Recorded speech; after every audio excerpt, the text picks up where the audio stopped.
우선 1번 잠깐 보십니다. 1번의 답은 3번인데 도시개발 사업이 필요하다 인정되는 지역이 둘 이상의 시도, 대도시에 걸친 경우에는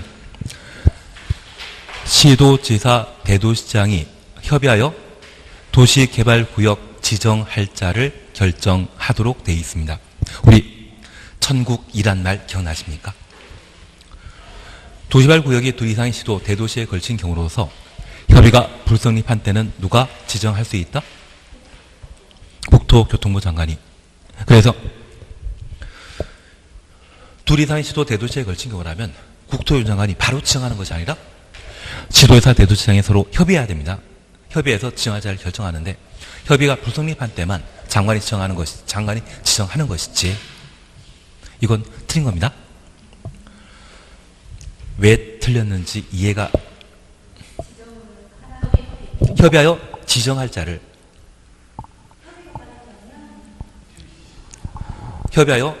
지정할자를 지정하는 것이지 장관이 지정할자를 정한다 이 말이 아닙니다. 협의하여 도시개발구역 지정할자를 정한다라고 해야 됩니다. 그리고 2번 제안에 관한 설명으로 옳은 건 찾도록 되어 있는데 우선 1번입니다. 도시개발 조합인 시행자는 도시개발구역 지정을 제한할 수 있다. 조합은 1단계 만들어집니까? 2단계 만들어집니까? 2단계. 제한은 1단계 이루어지는 일이죠. 그래서 1번 틀립니다. 2번입니다. 공공기관장은 지도지사에게 직접 제한할 수 있다. 제한은 비행정지 하는 것인데 비행정청은 국토교통부 장관 또는 시군구청장에게 제한하는 것이지 지정권자인 시도지사에게 직접 제한하는 것 아닙니다. 시도지사는 지정권자이죠. 지정권자에 직접 제한하는 거 아닙니다. 누구에게? 시군구청장에게. 3번입니다. 지정 제한 받은 지정권자는 수용 여부를 결정하여 6개월이 아니라 1개월. 연장하더라도 1개월이죠. 그리고 4번입니다. 제한자는 지정권자에 협의하여 도시개발구역 지정을 위해 필요한 비용 전부 또는 일부를 지정권자에게 부담시킬 수 있다. 지정권자에 부담시키는 게 아니라 제한한 자에게 부담시킬 수 있죠. 대신 이런 게 눈에 뭐가 씌면 안 보입니다. 단어 한두 개만 틀리기 때문에 눈에 보이면 눈에 뭐 씌면 안 보이더라고요. 그래서 답은 2번입니다. 제한 시에는 면적 3분의 2 이상의 토지 소유자 동의 받아야 된다. 꼭 기억하실 것. 지상권자 포함이라는 말 봐야 됩니다. 개발법상 지상권자 여기에 등장합니다. 그리고 3번입니다. 개발구역과 개발계획 하나 설명 드린 것 찾도록 되어 있습니다. 바로 5번 보시면 국토교통부 장관이 국가균형 발전을 위해 관계 중앙행정기관과 협의하여 자연환경보전지역을 도시개발구역으로 지정하려면 규모는 30만 이상 돼야 된다? 우리 약속하셨습니다. 국가균형이라는 말 쓰게 되면 자연환경보전지역은 도시개발구역 지정할 수 있다 없다? 없다. 국가균형이라는 말 빠지게 되면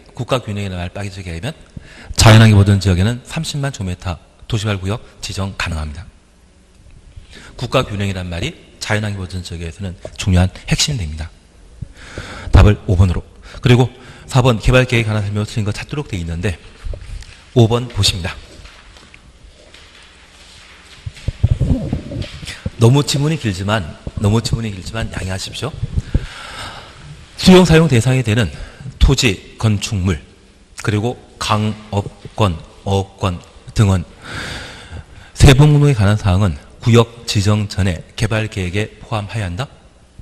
우리 박수하면 임순 네 가지는 구역 지정 후 개발 계획에 포함시킬 수 있죠. 지금 지정 전이라 되어 있기 때문에 틀리지 않겠습니까? 세상 치사하다 생각하셔야 됩니다. 박수하면 임순 이 네 가지는 구역 지정 전에 포함시킬 수 있습니까? 지정하고 포함시키는 겁니까? 지정 후에. 그리고 5번입니다. 개발계획 하나 설명 드린 거 찾도록 되어 있습니다. 답은 1번입니다. 지정권자가 환지 방치로 시행하는 개발계획 수립하는 경우 시행자가 주택공사인 경우에는 동의 받을 필요 없다. 동의가 생략되는 것은 이 경우에는 국가, 지방자치단체만 동의 생략하는 것이죠. 원래 공공이 동의받을 필요 없지만 개발법에서는 국가 지방자치단체만 특혜 인정되는 게 두 가지였습니다. 원형제 매각 제한과 환지 방식의 개발계획 수립 시에는 행정청인 국가 지방자치단체만 특혜가 인정되게 됩니다. 답을 1번으로. 6번입니다. 답은 5번입니다. 토지 분할은 중요한 행위로서 개발이 허가받아야 되는데 1번부터 4번까지는 경미한 사항입니다. 특히 우리 경작 위한 토지 형질 변경은 허가 없이 할 수 있다는 거 기억나셔야 됩니다. 그리고 1번, 2번, 3번, 4번 시간 날 때 한번 봐놓으십시오. 그리고 7번입니다.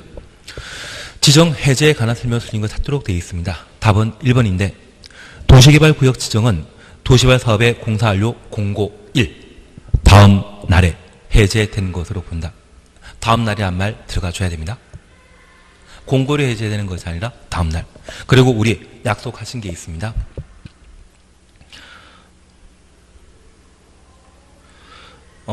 3번, 4번은 자연 녹지 지역의 경우는 구역 지정과 동시에 개발계획 수립한다.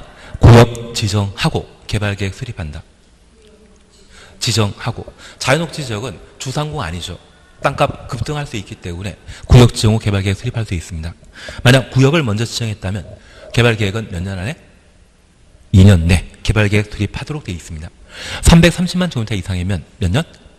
5년. 그리고 4번입니다. 도시역 외 지역, 땅값 올라갈 수 있는 곳이죠. 급등할 수 있는 곳이죠. 이러한 곳이라고 하면 도시개발 구역 지정 후 개발계획 수립 고시한 날부터 몇 년? 3년 내 실시에 인가 신청하지 않으면 3년 되는 다음 날 도시개발 구역 지정은 해제된 것으로 본다. 330만 제곱미터 이상은 몇 년? 3년이 5년으로 바뀌어야 됩니다. 그리고 5번은 환원에 관한 문제입니다. 그래서 7번은 답을 1번으로. 8번입니다. 시행자 변경 1실 2착 기억나십니까? 3번입니다. 시행자가 도시개발구역 지정 고시일부터 3년 내 실시에 인가 신청하지 아니한 경우 구역 지정하고 3년 내 실시에 인가 신청하지 않는다면 그것은 도시개발구역의 해제 사유 시 시행자 변경 사유 아니죠. 실시계획 나왔을 때 1실 2착이라는 말 기억하셔야 됩니다. 도시개발구역 지정 고시일부터 토지 소유자 조합이 1년 내 실시계획 인가 신청하지 않는다면 시행자 변경 사유입니다. 인가 받고 2년 내 공사 착수하지 않았다면 시행자 변경 사유입니다. 3년은 나오는 거 아닙니다. 1실 2착이라는 말 기억해 놓습니다. 9번 조합에 관한 설명을 드린 거 찾도록 되어 있습니다. 답은 5번인데 조합은 도시개발구역 지정 제한할 수 있다 없다? 지정 제한할 수 없다. 제한할 수 없다. 그런데 도시개발조합은 시, 군, 구청장에게 도시개발구역 지정 제한하는 경우 대상구역 토지 면적의 3분의 2 이상의 토지 소유자 동의 받아야 된다. 민간이 이런 동의 받고 제한하는 것이지 조합은 제한한다 못한다? 못한다. 조합은 1단계 만들어집니까? 2단계 설립됩니까? 2단계. 제한은 1단계 이루어집니다. 제한은 1단계 하는 것이기 때문에 2단계 만들어질 수 있는 조합이 도시개발구역 지정을 제한할 수 없습니다.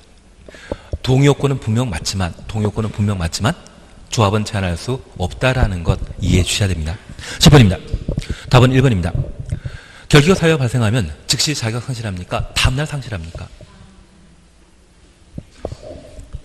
아까 40분 전에 그거 했거든요. 40분 전에 다 했거든요. 다음날. 즉시가 아니라 다음날.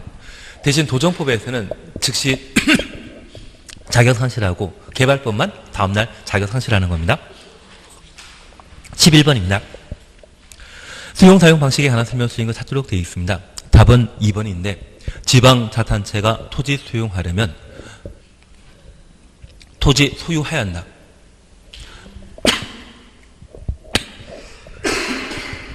공공은 동의 필요 없습니다. 그래서 민간인 경우에만 면적 3분의 2 이상 소유하고 총수 2분의 1 이상의 동의 받아야 됩니다. 그리고 꼭 봐주실 것이 원형지 공가격은 시가이다? 감정평가액이다? 협의하여 결정한다. 협의하여 결정한다. 시가 감정평가액 원형적 공가가 아니라는 것만 꼭 기억해 주십시오. 협의하여 결정하는 겁니다. 12번입니다. 토지상환 채권에 관한 설명을 드린 것 찾도록 되어 있습니다. 답은 3번인데 지방공사는 지급 보증 받은 때 발행할 수 있다. 보증은 누구만? 민간만 필요합니다. 그래서 12번은 답이 3번이 되게 됩니다. 13번입니다. 조성토지 공급에 관한 설명을 드린 것 찾도록 되어 있습니다. 답은 2번입니다.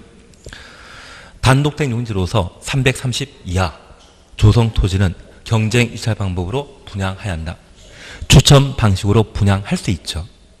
추첨 방식이라는 것 구분해 놓습니다.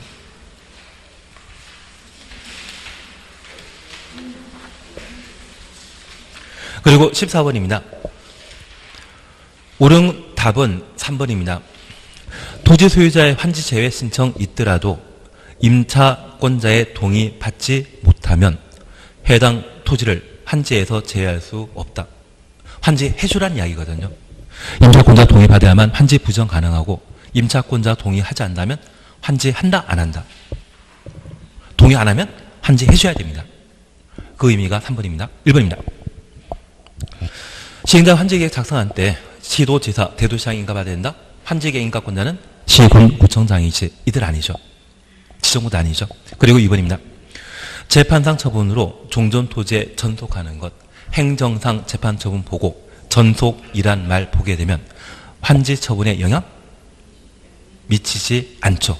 한 처분과 관계 없었습니다. 영향 미친다 이 말 자체가 잘못된 것으로. 그리고 4번입니다. 재비지는 환지계획에 정한 자가, 재비지 이야기 나오면 누구? 시행자. 보류지 나오면 환지계획에 정한 자가 환처분 공고 다음날 토유권 취득하도록 되어 있습니다.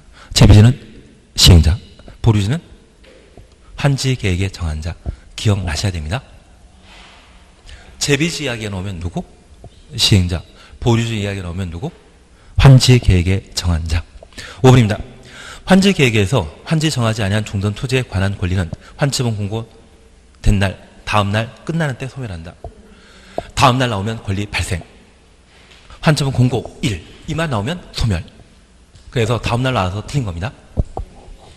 15번입니다. 환처분 효과에 관한 설명을 드린 것 찾도록 되어 있습니다. 답은 5번입니다. 청산금은 소멸시효 몇 년? 5년. 이걸 무조건 해놓으십시오. 이 15문제를 해놓으면, 15문제 해놓으면 아마 시험에 한 4문제 나올 겁니다. 이걸 무조건 해놓으셔야 됩니다. 그래서 아마 오늘 5문제 맞추셨다고 하면 문제 없지만 5문제 안 되더라면 계속 얘를 보시면서 좀 해결하는 것을 강구하시는 게 좀 필요할 겁니다. 그리고 남아있는 15분 동안 열심히 하겠습니다. 15분 아니라 12분 동안 열심히 하십니다.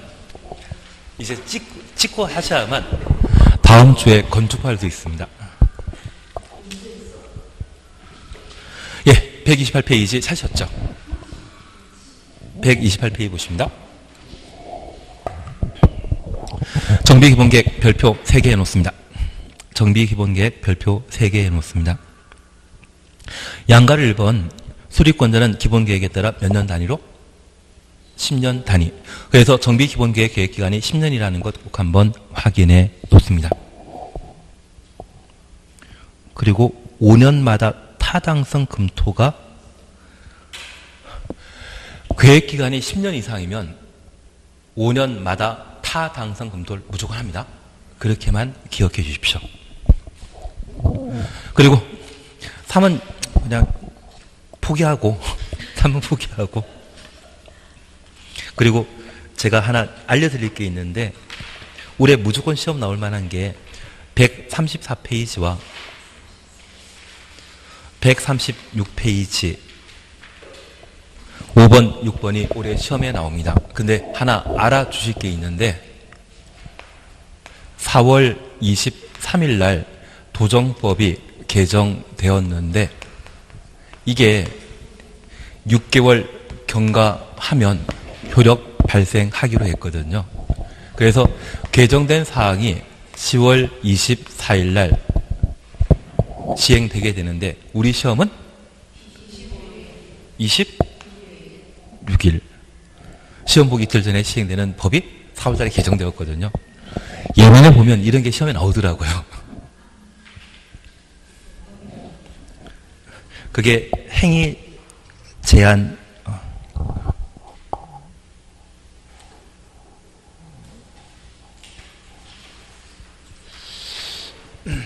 그게 행위 제한인데 제가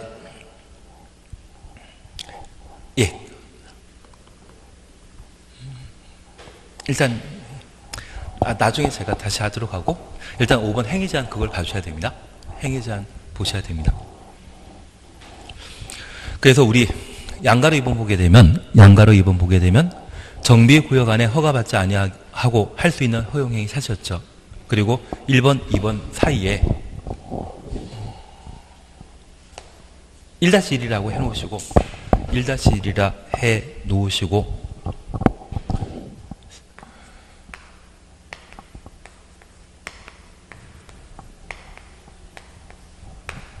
건축물 붕괴 등의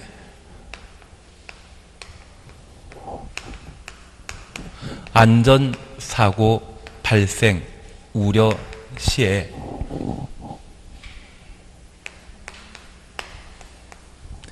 붕괴 방지를 위한 긴급 조치는 허가 없이 할 수 있도록 10월 24일 날 시행됩니다. 10월 24일 날 시행됩니다. 그래서 지금 재복구 재난수별 응급조치 외에 얘가 추가됩니다. 그리고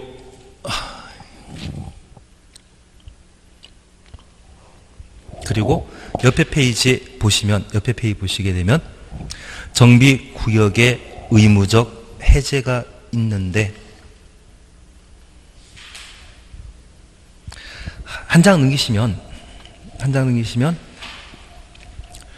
우리 책이 개정되기 전에 아닌데 하여튼 책이 임의적 해제 사유라는 게 있죠. 박스 속에 139페이지에 정비구역 등의 임의적 해제 사유 있는데 지금 4번 보시게 되면 주거환경개선 사업 시행자 정비구역에서 정비 기반 시설 및 공동이용소를 새로 설치하거나 확대하고 토지 소유자 스스로 주택을 보존 정비 개량하는 방법으로 시행 중인 주거환경 개선 사업의 정비구역 지정고 시부터 10년 이상 경과하고 그 추진 상황을 보아 지정목적 달성할 수 없다 인정되는 경우로서 토지 소유자 3분의 1란 말이 있는데 얘가 과반수란 말로 바꿔주십니다. 3분의 1을 과반수로 바꿔 놓습니다. 그러시면 이게 시험 나옵니다.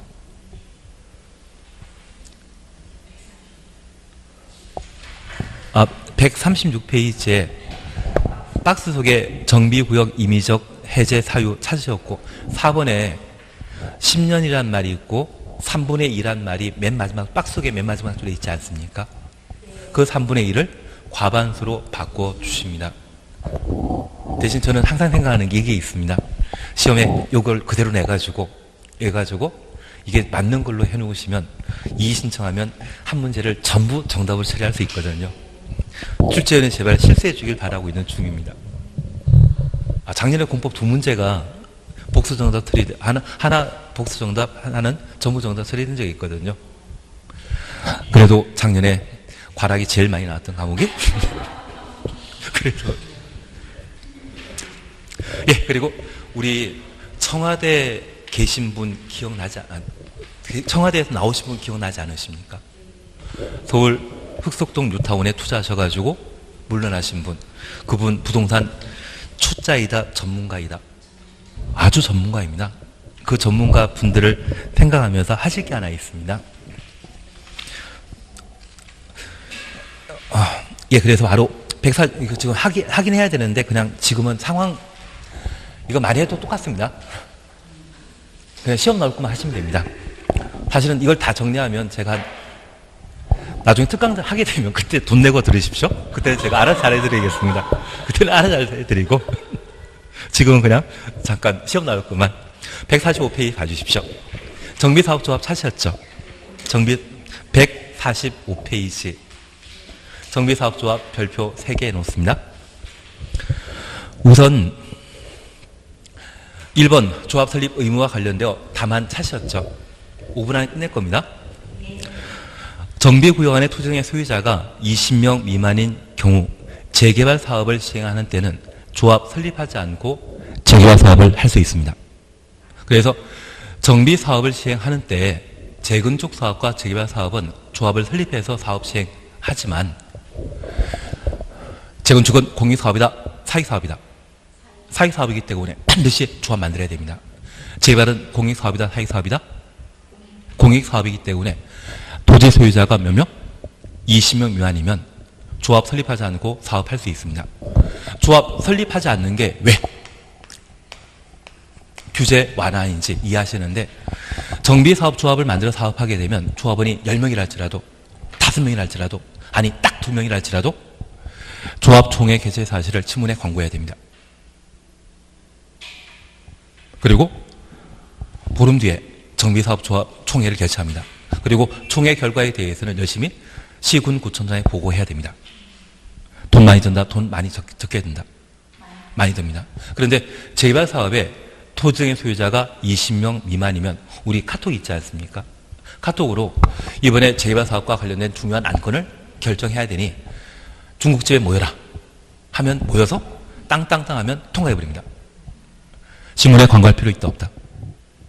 없습니다. 그래서 조합 설립하지 않는 것이 정비사업 입장에서는 아주 큰 특혜가 되게 됩니다. 그래서 조합 설립하지 않고 정비사업 할 수 있는 것은 오직 뭐만? 재개발만 몇 명? 20명. 그리고 한 장이 아니라 149페이지에 조합 설립 찾았습니다. 그리고 한 장 넘기시면 근데 우리 청와대에 물러나신 대변인 성함을 알고 있으시죠? 그분에 가면서 예를 보셔야 됩니다. 151페이지입니다. 151페이지 보시면 조합원 자격 찾으셨죠?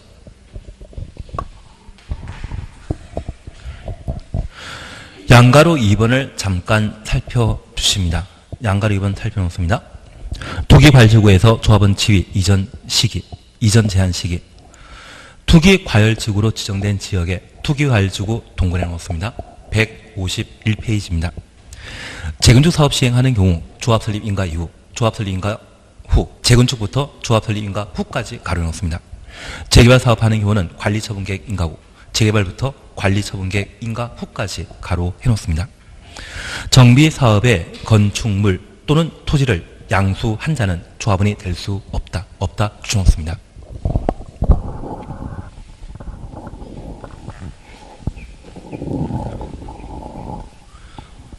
진짜 힘든 어려운 이야기를 제가 하나 꺼내겠습니다. 그래도 3분 안에 끝낼 겁니다. 정비 사업하는 장소를 정비구역이라 하고 저 정비구역 지정하기 위해 정비계획을 수립하도록 되어 있습니다. 그래서 정비사업과 관련되어서는 1단계가 정비구역 지정에 있습니다. 개발사업하는 장소를 뭐라 한다? 개발구역. 시설사업하는 곳을 뭐라 한다? 부지, 시설부지. 정비사업하는 곳을 정비구역이라 합니다. 그리고 이 정비구역이 지정되게 되면 시행자가 국토계획법과 개발법에서는 실시계획이라 불리우던 것이 이 도정법에서는 사업 시행 계획이라 하고 저 사업 시행 계획을 인가받고 고시해야만 3단계 정비 사업을 할 수 있습니다. 그래서 내가 집을 만들고자 한다면 건축 허가 받아야 되죠. 도정법에서 정비 사업하고자 한다면 무엇 받아야 된다? 사업 시행 계획 인가 받아야 됩니다. 개발법에서는 실시계획이라 불리우던 것이 여기에서는 사업 시행 계획 인가라 표현하고 이거 받은 때만 정비 사업 할 수 있습니다. 그런데 이 정비 사업은 재건축 사업 보게 되면 15평짜리 아파트를 32평 아파트 분양권 준다 하고 정비 사업 모두 끝나게 되면 32평 아파트의 소유권을 취득하게 됩니다. 그러면 종전 15평 아파트의 소유권이 30평 분양권으로 바뀌었다가 저 분양권이 소유권으로 바뀌게 됩니다. 그러면 이런 소유권을 뭐라 한다? 권리를 뭐가 한 것이다? 토지 교환한 것을 뭐라 했다? 환지라고 했습니다. 권리 교환하는 것을 뭐라 한다? 환권이라 표현하는데, 저 환권을 관리 처분 계획을 수립하여 재건축하면 몇 평짜리 아파트 준다. 이걸 약속하게 됩니다. 그래서 이 관리처분 계획은 개발 계획이다, 보상에 관한 계획이다. 보상에 관한 계획이 되게 됩니다. 그리고 이 관리처분 계획을 작성하게 되면 시행자가 토지 소유자에게 사후 현물 보상을 약속한 것이거든요. 믿을 수 있다, 없다? 없기 때문에 우리와 가장 가까운 행정청 누구입니까? 시군구청장의 인가 받아야만 15평 아파트를 철거하고 새 아파트 건축 공사를 진행할 수 있습니다. 그리고 이러한 정비 사업이 모두 완료되게 되면 우리 개발법에서 환지처분 공부하셨죠? 환지처분 공부하셨죠? 도정법에서는 이전 고시하게 되면 이전 고시 다음 날 30평 아파트를 취득하게 됩니다. 그러면 이전 고시 당일이 되는 15평 아파트의 권리는 소멸하고 다음날 30평 아파트 권리를 취득하게 됩니다. 얘는 환지 계획과 유사합니다. 다만 우리가 잠깐 이해하실 것이 있습니다. 투기과열지구 우리 세종시는 어떤 동네이다? 투기과열지구입니다. 이곳에 재개발 사업을 시행하는 것과 그리고 재건축 사업을 시행하게 되었을 때 이 재개발 사업이나 재건축 사업이나 모두 새 아파트 분양권 받는 것이죠. 투기과열지구에서는 분양권 전매할 수 있다, 없다? 없습니다. 그래서 이 투기과열지구에 재개발 사업을 하게 되면 3단계에 해당되는 관리 처분 계획 인가 받은 이후 재개발 사업의 대상이 되는 15평짜리 또는 상가주택, 빌라 이걸 거래하면 관리 처분 계획 인가 이후에는 거래한 분은 조합은 된다, 안 된다? 분양받을 수 있다, 없다? 분양받을 수 없다. 반면 재건축과 관련되어서는 이 재건축 사업은 저 재건축 사업을 시행하는 시행자가 정비사업 조합이거든요. 저 재건축과 관련되어 조합 설립, 인가 받은 이후에는 재건축 사업의 대상이었던 15평 아파트를 거래하게 되면 그분은 새 아파트 분양받을 수 있다, 없다? 없다. 그래서 이 재건축은 몇 단계부터 거래 행위를 제한하는 겁니까? 2단계. 재개발은 투기과열적으로 지정되는데 몇 단계부터 거래 제한하는 겁니까? 3단계. 그러면 같은 시기에 아니 올해 12월 30일 날 두 개 사업의 정비 사업이 모두 끝난다고 하면 얘는 좀 기간 짧게 거래 제한하는 것이죠. 얘는 재건축은 기간이 길게 거래할 수 없을 겁니다. 그러면 퇴직하셨던 그 청와대 대변인께서는 흑성 뉴타운이 재개발 사업하는 곳이거든요. 작년에 이것 받는 날 있었거든요. 그 직전에 상가주택을 취득하게 되면 그 흑성 뉴타운 같은 경우는 원래 우리가 공인중개사 공부하게 되면 상가나 주택 비중이 과반수 초과하면 50% 초과하면 상가든 주택으로 하나만 봅니다. 그런데 그 흑성 뉴타운 같은 경우는 정관 작성했을 때 그 상가주택 가지고 계신 분이 가격이 좀 넘으면 지금 흑성 뉴타운에 분양되는 30평 아파트가 한 12억이거든요. 근데 그분 취득한 가격은 얼마이다? 27억입니다. 그러면 이렇게 큰 상가주택이라고 하면 집 한 채로 해결 안 되거든요. 집 한 채로 해결되지 않고 그 상가주택을 가지고 있는 소유자의 동의를 이끌어내기 위해서는 그 상가주택으로 이 가격, 분양가격 높다고 하면 아파트 한 채와 아파트 한 채에 있는 상가 동시에 주기로 했거든요.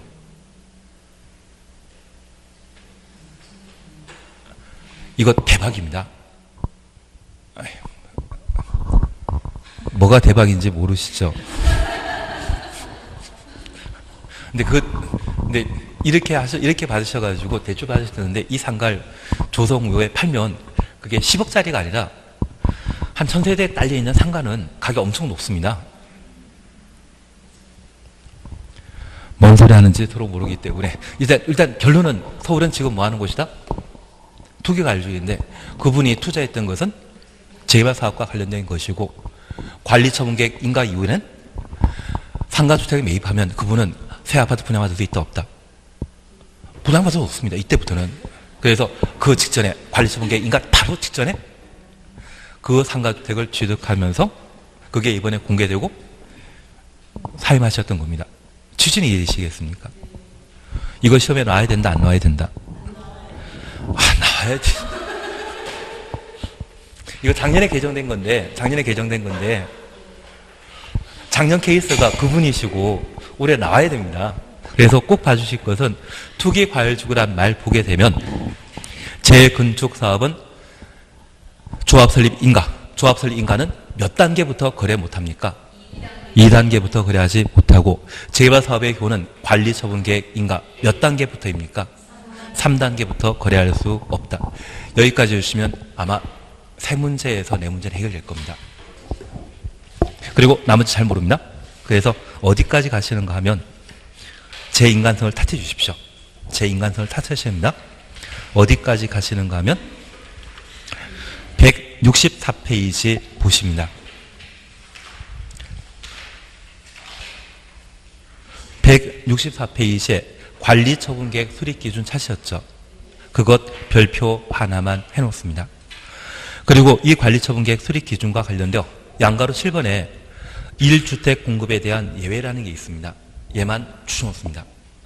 얘를 앞으로 계속 보실 겁니다. 문제로 제가 계속 만들도록 할 겁니다. 그리고 한 장 넘기십니다. 13절 보시게 되면 관리처분계획 인가 고시효과 찾으셨죠? 별표 하나 해놓습니다. 그 중에 1번 기존 건축의 철거 시작과 관련되어 1번 찾았습니다. 사업 시행자는 관리처분계획 인가 받은 후 기존 건축물을 철거해야 한다. 166페이지. 166. 예. 양가를 1번 찾으셨죠? 철거는 언제부터 할 수 있다? 관리처분계획 인가 받은 이후부터 철거할 수 있다. 그것 확인을 해놓습니다. 그리고 양가로 2번은 단서에 관한 내용으로 나중에 문제로 풀어보게 될 겁니다. 그리고 조정법은 끝.